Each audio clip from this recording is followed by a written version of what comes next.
That night, heavy rain poured down over the small town of Millstone. The streets were empty, with only the dim streetlights reflecting in puddles on the ground. On the corner of Main Street stood a modest little cafe called Annie's Corner Café. The cafe was about to close. Inside, Annie was wiping down the tables, occasionally glancing at the clock on the wall. It was already 9 in the evening. Annie was a 32-year-old woman. Her face was warm and kind, her brown hair tied back simply. She ran the cafe she had inherited from her parents with great love. Though small, her cafe was well known in the town as a cozy and welcoming place. Just as Annie was about to switch off the outdoor lights, her eyes caught a figure standing under the cafe's awning. An elderly man in a worn jacket and soaked trousers. He was shivering, clutching his jacket tightly around him. Beside him lay an old, battered backpack. Annie opened the door. A rush of cold air swept inside. The sound of the rain grew louder. "Sir, are you all right?" Annie asked with concern. The man slowly turned his head. His face was lined with deep wrinkles, his eyes weary yet sharp. He nodded slightly. "I was just looking for some shelter.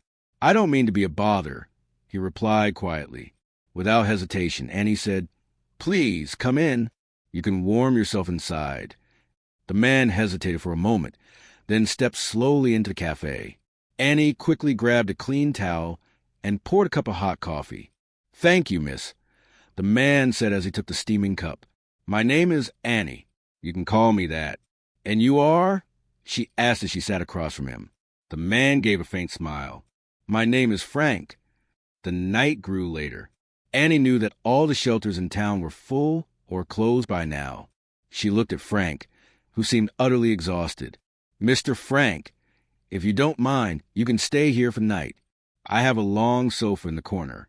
It's better than being out there in the cold," Annie offered sincerely. Frank was silent for a few moments. His eyes shimmered with emotion. "Thank you, Annie. You are very kind," he said softly. Annie laid out a thin blanket on the sofa, then switched off the main lights, leaving a small lamp glowing.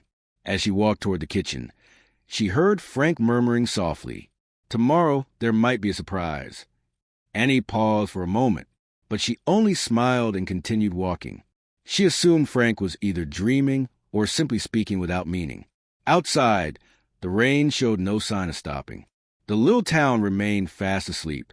No one knew that this night would mark the beginning of something no one could have ever imagined. The first rays of dawn began to pierce through the gray clouds. The rain had finally stopped, leaving the streets of Millstone glistening with puddles. Birds chirped quietly in the wet trees. Inside Annie's Corner Café, the air was still and calm. Annie woke up earlier than usual. She stretched and glanced at the clock. It was just past 6 in the morning. The memory of the night before came back to her. She hurried to the main room of the cafe. There, on the long sofa, Frank was still asleep. His face looked more peaceful now, no longer as weary as it had been the night before. Annie smiled softly. She tiptoed toward the kitchen to prepare coffee and warm some pastries for breakfast. While waiting for the coffee to brew, Annie heard a faint rumble outside. At first, she thought it was just a delivery truck, but the sound grew louder and deeper, like a convoy of vehicles. Curious, Annie peeked through the front window. Her heart skipped a beat. Several large military trucks were driving slowly down the main street. She also saw black SUVs and police cars passing by. Soldiers in uniform were gathering at the town square, just a block away from her cafe. Annie's mind raced. What was happening? She quickly checked her phone, but there were no news alerts. No one had announced any event or parade. Soon, more townspeople started to appear on the sidewalks. Some were still in their pajamas, staring wide-eyed at the growing military presence. Then, to Annie's astonishment, several official-looking vehicles stopped right in front of her cafe. She watched as men in suits and high-ranking military officers stepped out of the cars. Among them was Mayor Thomas Grayson, a figure well known in town but rarely seen in such a formal setting. A group of soldiers began forming a perimeter around the cafe. Some journalists from local news stations arrived, cameras rolling. Annie's heart pounded. Why were they here? What did they want with her cafe? Just as she was about to open the door to ask, Frank stirred awake. Slowly, he sat up and rubbed his eyes. He glanced around, then noticed a commotion outside.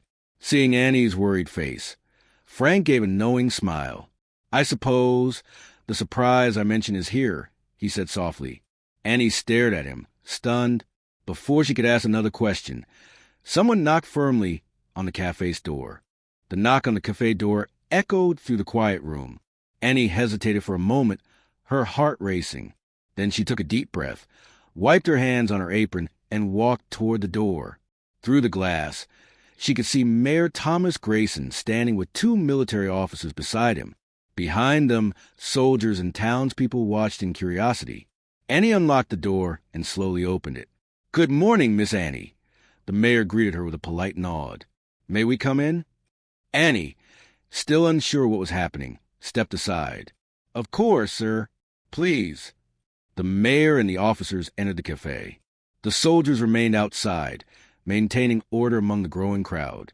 Frank, now fully awake, sat quietly on the sofa. His eyes were calm, as if he had been expecting this moment. Annie glanced at him, then looked back at the mayor. Mayor Grayson approached Frank, then stood at attention. The officers beside him did the same. "Sir, it is an honor to finally find you," the mayor said respectfully. The entire cafe seemed to hold its breath. Annie looked from the mayor to Frank in confusion. What was going on? Why was everyone treating Frank with such reverence? Frank slowly stood up. Though aged, his posture was steady and dignified. He gave a small smile. "I did not expect so many of you would come," Frank replied calmly. Mayor Grayson turned to Annie, his voice warm but serious. "Miss Annie, I believe there is much you deserve to know," he began. "The man you kindly sheltered last night is not an ordinary veteran." Annie's eyes widened. The entire situation felt surreal. The mayor continued, "This is Colonel Franklin Frank Hughes, a decorated war hero. He served his country with unmatched bravery. For years, we believed he was lost, missing in action." A wave of murmurs rippled through the crowd outside the cafe. Annie stared at Frank in disbelief.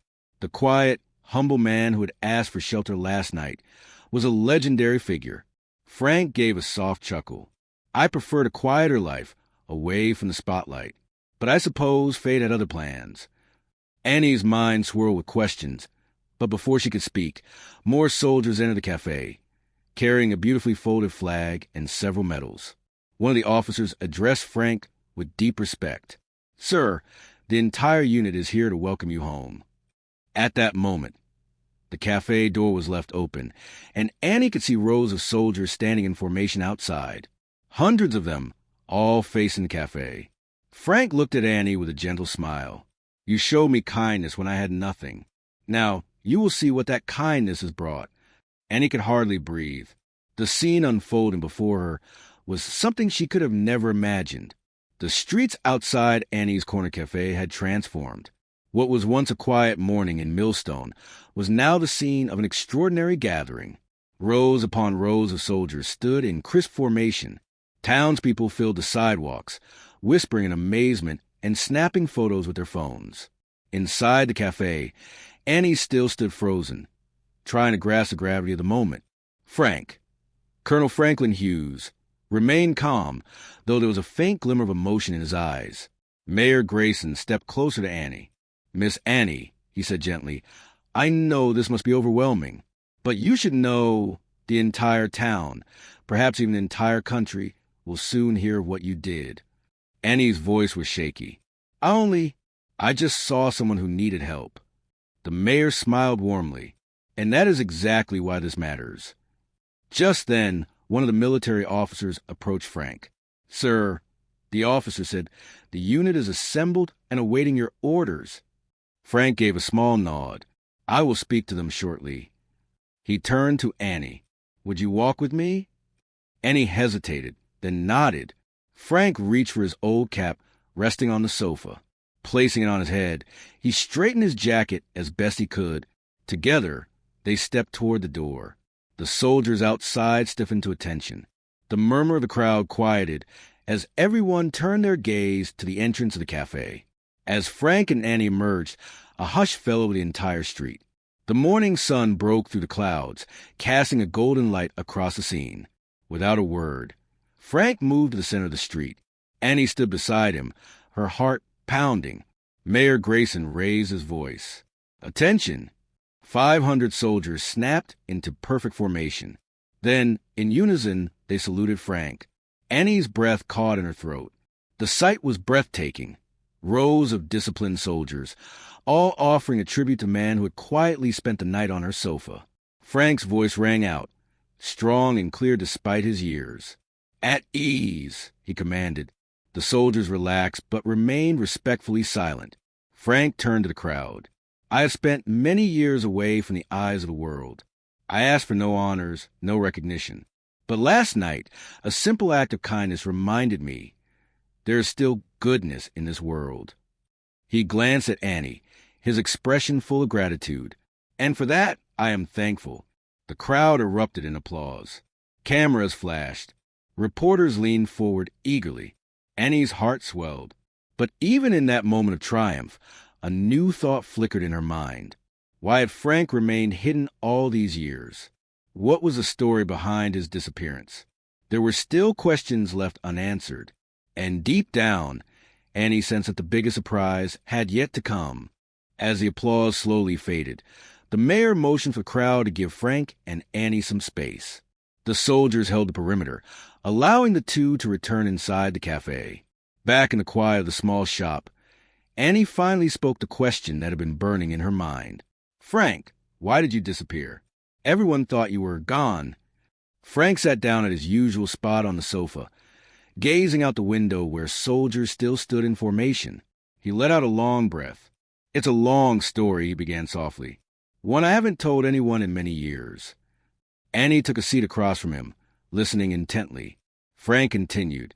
"Years ago, I was part of a classified mission. We were sent behind enemy lines. The mission did not go as planned. Many of my men were lost. I barely escaped with my life." His eyes grew distant, as if seeing images only he could recall. "When I returned, I was broken, in body and in spirit. The military wanted me to speak publicly, to become a symbol, but inside I couldn't bear it. I needed time to heal, time to grieve." Annie listened with a heavy heart. "So I left," Frank said simply. "I wandered from place to place. I didn't want medals or parades. I only wanted peace." He paused, then looked at Annie with a faint smile. "But last night, when you opened your door to me, something changed. I realized I could no longer hide from the world." Annie's eyes shimmered with tears. She reached across the table and gently placed her hand on his. "You don't have to hide anymore, Frank. You're home now." Frank nodded slowly, emotion tightening his voice. Before another word could be spoken, the cafe door opened again. An aide to the mayor stepped inside. "Miss Annie, Colonel Hughes," the aide said, "the governor has just arrived. He requests a private meeting, and there is a press conference scheduled within the hour." Annie's eyes widened. The governor? The news was spreading faster than she could imagine. Frank stood up. "I will meet them," he said firmly. Then he turned to Annie. "But only if you stand beside me." Annie felt a lump rise in her throat. She nodded. Together, they prepared to step back into the spotlight. But even as the governor's motorcade approached, Annie couldn't shake the feeling that Frank's story held even deeper secrets. And soon, the whole world would know. Outside, the sound of engines grew louder. Black sedans with official plates rolled to a stop in front of Annie's Corner Cafe. Police officers moved in to control the growing crowd. Television vans from major networks had now arrived. Reporters stood on the sidewalks, microphones ready, cameras rolling. Annie stood at the window, watching it all unfold. Her small cafe, once a quiet corner of Millstone, was now the center of national attention. Frank adjusted his old jacket and cap. Despite the years that had passed, he stood tall, every inch the soldier he had once been. The cafe door opened again. This time, Governor Samuel Whitaker entered. He was a tall, distinguished man with silver hair, dressed in a dark suit. 2 security agents flanked him. The governor approached Frank with a deep nod of respect. "Colonel Hughes," the governor said. "It is an honor to finally meet you. The entire state owes you a debt of gratitude." Frank responded with a firm handshake. "Governor Whitaker, I appreciate your words."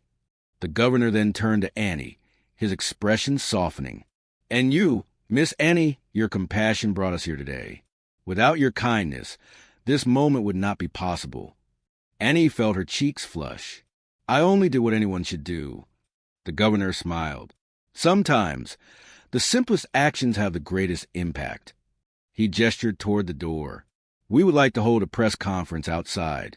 Colonel, if you are willing, your story deserves to be shared."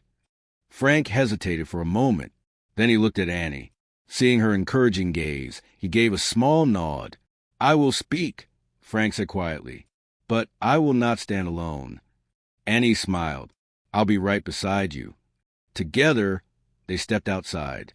The streets were packed. Soldiers stood in perfect formation. The townspeople of Millstone watched in awe. Reporters from across the state had gathered. Microphones pointed toward the small wooden podium that had been hastily set up. As Frank and Annie approached, the crowd fell silent. Cameras clicked in rapid bursts. Governor Whitaker took the podium first. "Ladies and gentlemen," he began, his voice carrying through the air, "today we welcome home a true American hero, Colonel Franklin Hughes, a man whose courage and sacrifice have inspired generations." He turned to Frank. "Colonel, the state, the nation, and the people of Millstone stand with you." The governor stepped back, allowing Frank to approach the microphone. Frank looked out over the sea of faces. His voice, though soft at first, grew steady. "For many years, I lived in shadows," he began, "not because I was ashamed, but because I carried the weight of loss. I believed the world no longer needed me." He glanced at Annie. "But one simple act of kindness reminded me that there is still light, that compassion can break through even the darkest places." Annie's eyes welled with tears. Frank continued, "I do not seek fame or recognition, but today I accept this moment so that others may remember the power of kindness. One open door can change a life." The crowd erupted in applause. Soldiers saluted once more. But even as the cheers rang out, Annie noticed something. A man in a dark coat stood apart from the crowd, watching intently. There was something about his presence, calm, deliberate, almost out of place. A shiver ran down Annie's spine. The morning was far from over, and deep down, she sensed another chapter was about to begin. The applause from the crowd echoed through the streets of Millstone. Frank stepped back from the podium, standing tall beside Annie. Cameras continued to flash. Reporters shouted questions, but Frank kept his gaze steady. Annie, though proud of the moment, couldn't shake the feeling of unease. Her eyes drifted back toward the man in the dark coat. He stood motionless beneath a nearby tree, watching everything with a piercing gaze. He wasn't clapping. He wasn't taking photos. He was simply observing. Governor Whitaker approached Frank again. "Colonel, if you're ready, we've arranged a private room at the town hall. You can rest there, away from the crowd." The governor offered. Frank nodded. "Very well."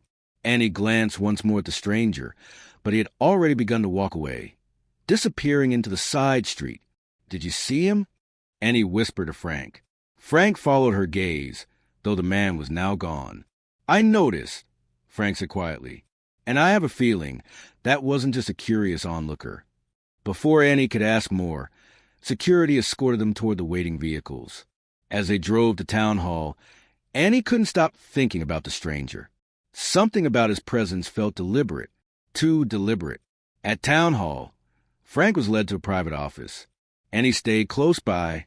The mayor and governor stepped out to handle the press. Finally, in the quiet of the room, Annie spoke again. "Frank, who could that man be? Do you think he was following you?" Frank sat down, deep in thought. "There are things about my past, Annie, things I never spoke of in public. The mission that went wrong, it wasn't just a simple operation. It involved people, powerful people. Not everyone wanted me to come back."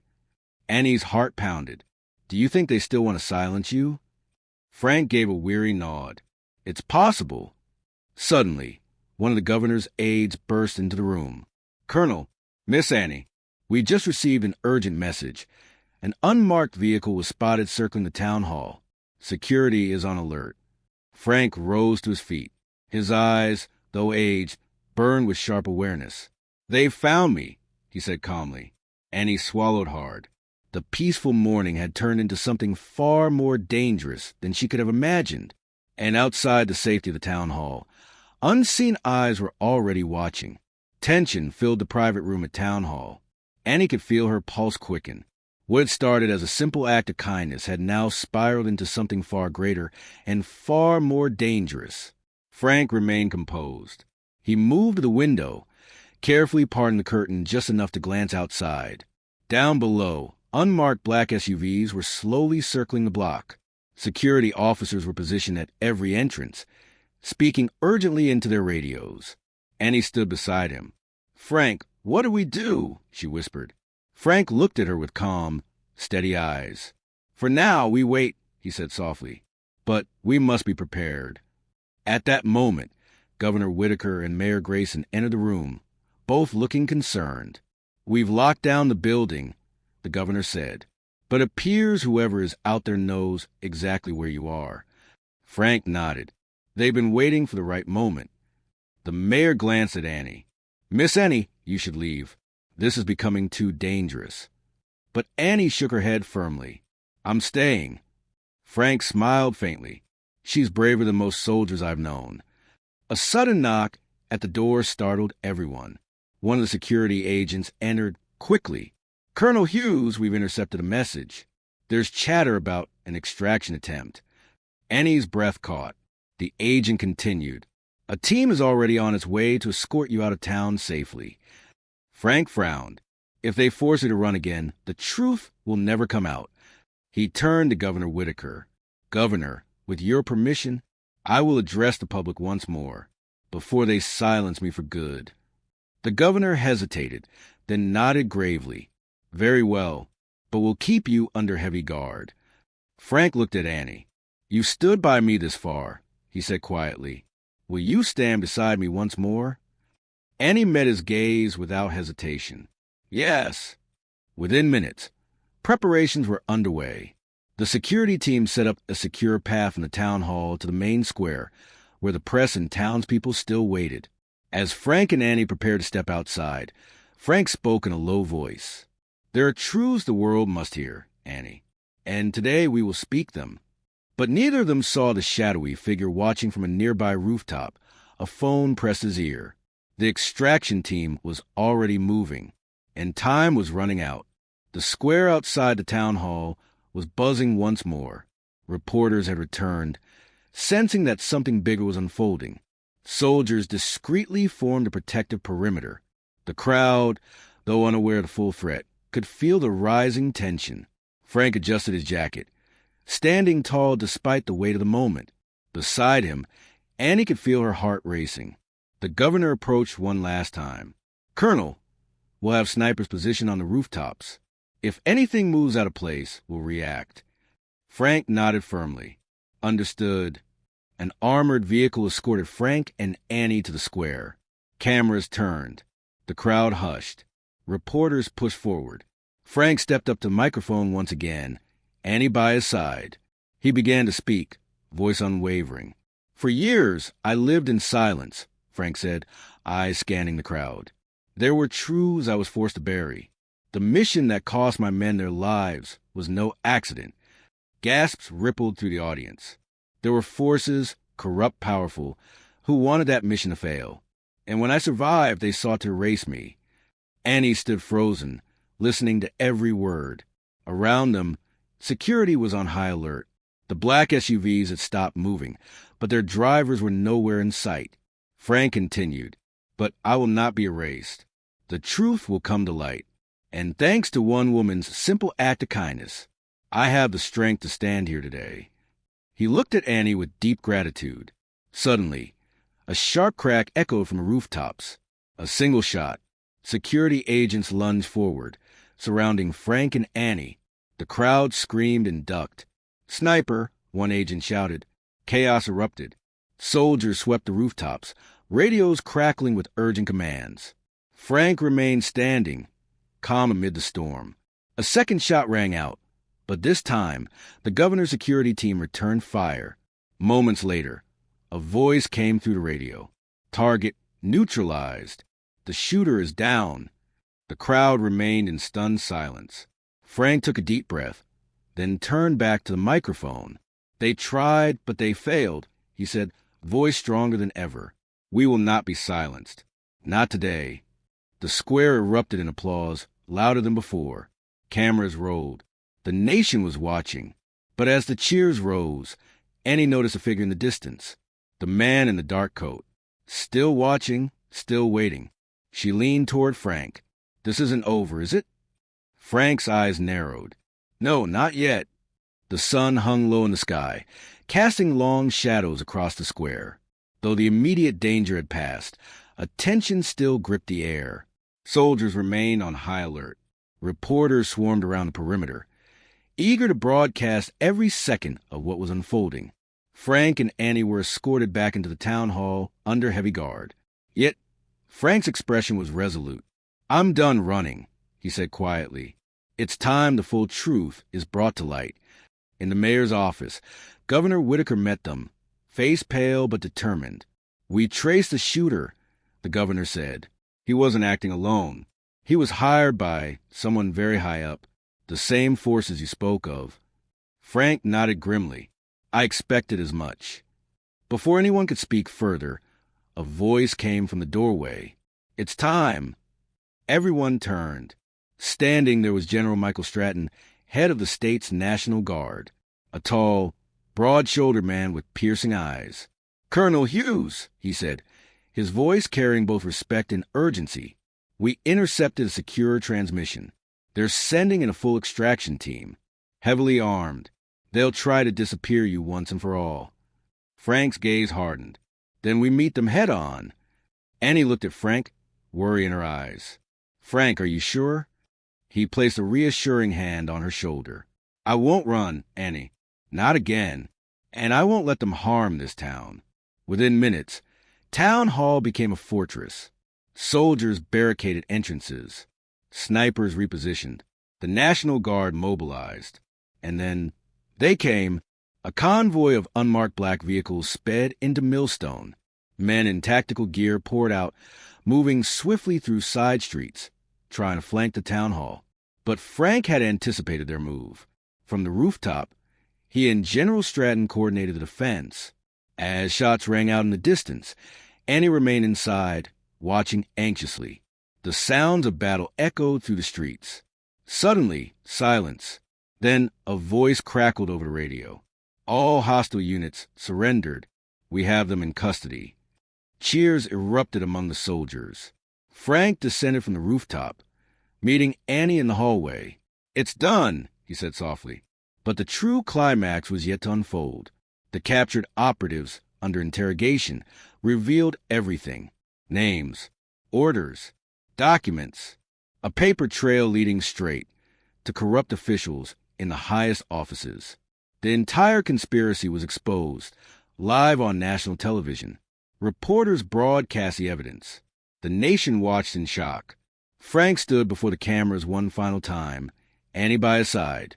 For too long, Frank said, voice steady, these forces operated in the shadows. Today, we bring them into the light. He turned to Annie, and it all began with one open door, one act of kindness. The crowd roared with applause.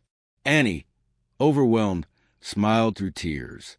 As the sun set over Millstone, the town stood united. The story of the forgotten veteran and the Café owner who changed everything had captured the world heart. And somewhere in the distance, the man in the dark coat was finally gone,